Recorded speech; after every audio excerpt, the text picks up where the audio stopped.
नमस्कार. ओम नमः शिवाय. हर हर महादेव. जय महाकाल, जय महाकाली. एक विद्येश्वर संहिता आपण आता सुरू करतोय. विद्येश्वर संहितेमध्ये अध्याय पहिला जो आहे तो म्हणजे कलियुगात लोकांचे आचरण कसे असेल. कर्पूर गौरम करुणावतारम संसार सारम भुजगेंद्रहारम सदा वसंतम हृदयारविंदे भवम भवानी सहितम नमामि. ओम नमः. गौरवर्ण गळ्यामध्ये सर्प परम करुणावतार विश्वाचे मूळ कारण हृदय मंदिरात सदैव विराजमान असणाऱ्या पार्वती शिवजींना माझा प्रेमपूर्वक नमस्कार. प्रयाग क्षेत्र हे पुण्यकारक आहे. येथे गंगा यमुना दोन नद्यांचा संगम झालेला आहे. ती श्रेष्ठ धर्मभूमी आहे. या ठिकाणी ज्ञानवंत तपोवंत श्रेष्ठ ऋषीमुनींनी एक महान यज्ञ करण्याचे ठरवले आहे. हे वृत्त जाणताच महर्षी व्यासांचे शिष्य सूत ऋषीमुनींच्या दर्शनासाठी तिथे आले. त्यांना पाहून ऋषीमुनींना अतिशय आनंद झाला. ऋषीमुनींनी सूतजींना हात जोडले आणि ते म्हणाले, आपण त्रिकाल ज्ञानी आहात. आपणाकडे अनेक गोष्टी आम्हा समजून घ्यावयाच्या आहेत. भविष्य काळात मानव समाजाचे कल्याण व्हावे यासाठी आपण आम्हाला मार्गदर्शन करावे. हे मुनिश्रेष्ठ, पुढे तरी कलियुग येणार आहे. त्यावेळी पाप वाढेल, लोक दुराचारी बनतील, लोक नास्तिक होतील. जे आपणास कळते त्याला सत्य मानतील, धर्मशास्त्राचा अभ्यास करणार नाहीत. नैसर्गिक आपत्तींना त्यांना मोठ्या प्रमाणात तोंड द्यावे लागेल.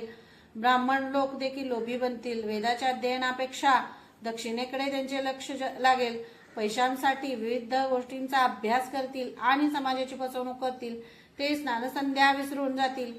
ब्रह्म सर्वत्र समप्रमाणात आहे याची त्यांना जाणीव राहणार नाही. ते समाजाला भलत्याच मार्गाने नेण्याचा प्रयत्न करतील. सर्वच लोक व्यभिचारी, दुराचारी व पापी होतील. धर्माचा विचार न करता अर्थ आणि काम इकडेच त्यांचे लक्ष लागेल. एकमेकांशी वितंड वाद करीत बसतील. स्त्रिया देखील दुराचारी बनतील, पतीचा अपमान करतील, मोठ्या मंडळींचा मान ठेवणार नाही. लोकांची विवेकबुद्धी नष्ट होईल. त्यांना इहलोकी व परलोकी सुखशांती लाभणार नाही. कलियुगातील लोकांबद्दल आमच्या मनात करुणा निर्माण झाली आहे. तरी कलियुगात त्यांचे पाप कशाने नष्ट होईल याबद्दल आपणच आम्हाला प्रभावी उपाय सांगावे. आपल्यावर आमची पूर्ण श्रद्धा आहे. ओम नमः शिवाय. विद्येश्वर संहितेमधील अध्याय दुसरा.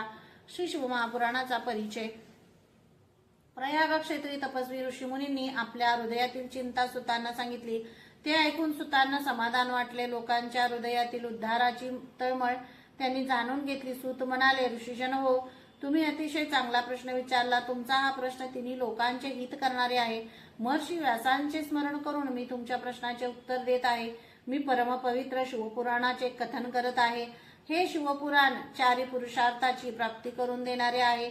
अज्ञानरूपी अंधकार नाहीसा करून ज्ञानाचा प्रकाश निर्माण करणारा आहे. त्यांच्या श्रवणाने आनंदरूपी हृदय कमळ पूर्णपणे विकसित होईल. सर्वत्र सुखाचे साम्राज्य पसरेल. सुखाची फुले जीवनवेलीवर डोलू लागतील. त्याचा सुगंध सगळीकडे पसरेल. हे शिवपुराण भगवान शंकरांनी आपल्या स्वमुखाने सांगितले आहे. या पुराणाच्या 12 संहिता आहेत. विद्येश्वर संहिता, रुद्र संहिता, विनायक संहिता, उमा संहिता, सहस्त्रकोटी रुद्र संहिता, एकादश रुद्र संहिता, कैलास संहिता, शतरुद्र संहिता, कोटी रुद्र संहिता, मातृसंहिता, वायवीय संहिता, निधर्म संहिता. ऋषीजनो, या 12 संहिता अतिशय पुण्यकारक आहेत. मूळ शिवपुराणाचे 1,00,000 श्लोक आहेत, परंतु महर्षी व्यासांनी याला 24,000 श्लोकांमध्ये संक्षिप्त केले आहे. अतिप्राचीन काळी भगवान शंकरांनी शतकोटी लोकांचा एक महान पुराण ग्रंथ निर्माण केला होता. सृष्टीचा आरंभी रचलेले हे पुराण अतिशय विस्तृत स्वरूपात होते. कालांतराने द्वापार युगामध्ये कृष्ण द्वैपायन आदी महर्षींनी त्या पुराणाचे 18 विभाग केले. त्याला संक्षिप्त असे रूप प्राप्त करून दिले. यामुळे ते महापुराण केवळ 4,00,000 श्लोकांमध्ये मर्यादित झाले. त्यामध्ये शिवपुराण 24,000 श्लोकांचे आहे. महर्षी व्यासांनी याचे संकलन केले. हे शिवपुराण अखिल मानव जातीचे कल्याण करणारे आहे. त्रिविध ताप नाश करणारे आहे. मानवाच्या हृदयातील पापी विचारांचा वेल उपटून तेथे पुण्यमय विचारांचे बीजारोपण करणारे आहे. या पुराणामध्ये वेदातील अद्वैत ज्ञानाचा विचार आहे. निष्काम कर्म कसे करावे याचे रहस्य उलगडलेले आहे. जीव हा शिवरूपाशी कसा एकरूप करावा याचे वर्णन या पुराणात आहे. यामध्ये परमेश्वराच्या स्वरूपाचे यथार्थ वर्णन आहे. जो कोणी या शिवपुराणाला जाणून घेऊन त्याचे वाचन मनन करेल त्याचे संपूर्ण जीवन आनंदमय होईल. ओम नमः शिवाय. विदेश्वर संहिता अध्याय 3. शंकरजींचे सदैव श्रवण स्मरण करावे. सुतांचे उद्गार ऐकून ऋषीमुनींना अतिशय आनंद झाला. ते म्हणाले, आपल्या मुखातून प्रकट होणारे शिवपुराण श्रवण करण्याची आमची अतिशय तीव्र इच्छा आहे. तरी आता आपण ते सांगावे ही आपणास नम्र प्रार्थना. सूत म्हणाले, हे ऋषीमुनी, तुम्ही भगवान शंकरांचे स्मरण करा आणि मी शिवपुराण सांगतो त्याचे एकाग्रतेने श्रवण करा. शिवपुराण हे अमृत मधुर आहे. खरोखर ते वेदांचे सार आहे. यामध्ये भक्ती, ज्ञान, वैराग्य पर गोष्टी आहेत. विश्वामागील अंतिम सत्याचे वर्णन आहे. वर्तमान काळात सृष्टीचा आरंभ झाला त्यावेळी 6 ऋषिकुळातील महर्षींच्या मध्ये सर्वात श्रेष्ठ कोण आहे असा प्रश्न निर्माण झाला. ब्रह्मदेव याबद्दल काय सांगताना ते ऐकण्यासाठी सर्वजण ब्रह्मदेवांकडे गेले. सत्यलोकी विधात्याला मनोभावे वर्णन केले आणि म्हणाले, आपण साऱ्या विश्वाला धारण करून त्याचे पालनपोषण करत आहात. सर्व तत्वांच्या पलीकडे परात्पर पूर्ण पुराण पुरुष कोण आहे हे आम्हाला जाणून घ्यायचे आहे. तरी आपण कथन करावे. ब्रह्मदेव म्हणाले, हे ऋषीमुनी, भगवान महादेव हेच परमपुरुष आहेत. त्यांना इंद्रियांच्या द्वारे जाणता येत नाही. ते संपूर्ण विश्वाला व्यापून आहेत. इंद्रादी देवदेवता मी सर्व जीवसमुदाय हे त्यांच्यापासूनच निर्माण झाले आहेत. म्हणून महादेव हे सर्वश्रेष्ठ आहेत. भक्तीने त्यांचे दर्शन होऊ शकते. भगवान शंकरांची निरपेक्ष भक्ती केली तर भवबंधनातून मुक्त होता येते. देवाच्या कृपेने भक्ती निर्माण होते आणि भक्तीने देवाची कृपा प्राप्त होते. भगवान शंकरांची भक्ती करावयाची आहे आणि त्याचे जे काही फळ प्राप्त होईल ते त्याच्या चरणावर अर्पण करावयाचे. कर्तृत्व, अहंकार व फळाशा याचा त्याग करून भक्ती करावयाची. अशी भक्ती केल्यानंतर जो आनंद प्राप्त होतो तो सर्वश्रेष्ठ असा आनंद होय. भक्तीची साधना अनेक प्रकारे करता येते. कानांनी भगवंताच्या नामाचे श्रवण करावे, त्याच्या लीलाविलासाचे वर्णन ऐकावे, वाणीने भगवंताचे स्तवन करावे, त्याच्या गुणांचे कीर्तन करावे, मनामध्ये भगवंताचे सदैव चिंतन असावे. शिवाची प्राप्ती या साधनाने प्राप्त होते. नाम हे साधन, नाम हेची साध्य, या साधनांचा लय येते. नाम, साधन व नाम हे साध्य होय. ओम नमः शिवाय म्हणताना जो आनंद प्राप्त होत असतो तो सर्वश्रेष्ठ असतो. विदेश्वर संहिता अध्याय 4. महर्षी व्यासांना संत कुमारांनी केलेला उपदेश. सूत म्हणाले, हे मुनिजन, श्रवण, कीर्तन आणि मनन हे वेदांनी मान्य केलेली साधने आहेत. या साधनाचा महिमा अगाध आहे. तो म्हणाला, पटवून देण्यासाठी एक पुरातन कालची गोष्ट सांगतो. पराशर पुत्र महर्षी व्यास हे तर माझे गुरु आहेत. ते एकदा सरस्वती नदीच्या तीरावर तपश्चर्या करीत बसले होते. एके दिवशी तेजस्वी संत कुमार तेथे आले. महर्षी व्यास ध्यान करत बसले होते. ध्यान क्रिया पूर्ण झाल्यावर त्यांनी डोळे उघडले तर त्यांना तेजस्वी संत कुमार दिसले. व्यासांनी त्यांना नमस्कार केला व आसनावर बसविले. संत कुमार महर्षी व्यासांना म्हणाले, हे मुनी, आपण सत्याचे चिंतन करावे. अंतिम सत्याचे चिंतन करणे हाच एक मार्ग आहे. सत्य हे सर्वत्र समप्रमाणात आहे. सत्याची सत्ता काळावर चालते, पण काळाची सत्ता सत्यावर चालत नाही. सत्य हे शाश्वत आहे. भगवान शंकर हेच सद्वस्तू आहे. त्यांच्या कथांचे श्रवण करावे, त्यांच्या लीलाविलासाचे गुणगान करावे आणि सदैव त्यांच्याच विचारांचे मनन करावे. हेच सर्वश्रेष्ठ असे साधन आहे. माझी देखील अशीच अवस्था झाली आहे. अनेक प्रकारच्या साधनांचे ज्ञान प्राप्त करून कोणती साधना करावी हे मला समजेना. शंकरांना माझी दया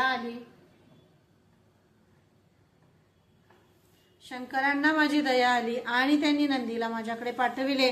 नंदी माझ्याकडे आले आणि म्हणाले, श्रवण, कीर्तन, मनन हेच शिवप्राप्तीचे साधन आहे. तेच साधन मी आज आपणास सांगत आहे. या साधनाने माझ्या मनातील सर्व प्रकारच्या साधना संबंधीचे भ्रम नाहीसे झाले. शिव शंकरांच्या प्रेमात मी रंगून गेलो. त्यांचे कीर्तन करू लागलो. त्यामुळे माझे मन शिवशंकरांशी एकरूप झाले. महर्षी व्यास मला ज्या साधनांनी सतस्वरूप शिवशंकर यांची प्राप्ती झाली तीच साधने मी तुम्हाला सांगितली. एवढे बोलून संत कुमार तेथून निघून गेले. सुताने ऋषीगणांना ही साधने सांगितली. त्यावेळी ते म्हणाले, आपण श्रवण, कीर्तन, मनन ही 3 साधने सांगितलेली आहेत. तरी देखील काही लोक ही 3 साधने करू शकत नसतील, त्यांना ती अवघड वाटत असतील, तर त्यांनी कोणती साधना करावी, इतर कोणत्या साधनांनी त्यांना मुक्ती प्राप्त होऊ शकेल, कृपया आपण त्याचे वर्णन करावे ही नम्र प्रार्थना. ओम नमः शिवाय. ओम नमः शिवाय. अद्वितेश्वर संहिता अध्याय 5. शिवलिंग आणि शिवमूर्ती निर्गुण व सगुण. सूत म्हणाले, कथा श्रवण करावयाच्या म्हटले तरी अनेक अडचणी येतात. कीर्तन सर्वांना करता येत नाही. सदैव शिवाचे मनन करणे हे देखील लोकांना जमत नाही. सद्गुरूंच्या कडून याचे रहस्य समजून घेतले पाहिजे. तर सर्व भाविकांनी शंकरांच्या मूर्तीची अथवा लिंगाची पूजा करावी. प्रारंभिक मूर्ती अथवा लिंग याची प्राणप्रतिष्ठा करावी. ही पूजा स्वतःच्या घरी करावी. परमार्थामध्ये बाह्य गोष्टींपेक्षा आंतरिक शुद्ध प्रेमाला अत्यंत महत्व आहे. प्रारंभी शंकरांचे आवाहन करावे. आसन, पाद्य, अर्घ्य, स्नान, वस्त्र, उपवस्त्र, गंध, अक्षता, सुगंधी द्रव्ये, फुले, धूप, दीप, नैवेद्य, छत्र, ध्वजा, चामर आदी उपचार अर्पण करून मनोभावे त्याची पूजा करावी. त्यानंतर त्याला प्रदक्षिणा घालावी. शिवनामाचा जप करावा. नेहमी संपत्ती कष्टाने व प्रामाणिकपणे मिळवावी. अशी संपत्ती सात्विक कामासाठी उपयोगी पडते. अनेक शिवालयांना मदत करावी. समाजात दैवी संपदा कशी वाढेल याचा विचार करावा. तसेच मनोभावे शिवपूजन करावे. निस्वार्थ भावाने केलेली पूजा शिवजींपर्यंत पोहोचू शकते. अंतःकरण शुद्ध असणे हा परमार्थाचा गाभा आहे. माणूस वरून एक बोलतो आणि आतून दुसरा विचार करतो, म्हणून शिवजींची उपासना सफळ होत नाही. हे विचार ऐकून ऋषींनी विचारले, सर्व देवतांची मूर्ती स्वरूपात पूजा केली जाते, परंतु शिवजींची पूजा ही मूर्ती अथवा शिवलिंग या स्वरूपात केली जाते. याचे कारण काय, जे आम्हाला सांगावे. सूतजी म्हणाले, भगवान शंकर हे परमात्मा स्वरूप आहेत. त्यांना ब्रह्म आणि परब्रह्म असे म्हटले जाते. ते निर्गुण निराकार आहेत व सगुण साकार देखील आहेत. शिवलिंग हे तर निर्गुण निराकाराचे प्रतीक आहे आणि शिवजींची मूर्ती हे तर सगुण साकाराचे प्रतीक आहे.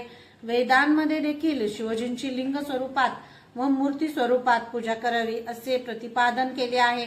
आता लिंगाचे प्रकटीकरण कसे झाले आहे हे सांगणार आहे.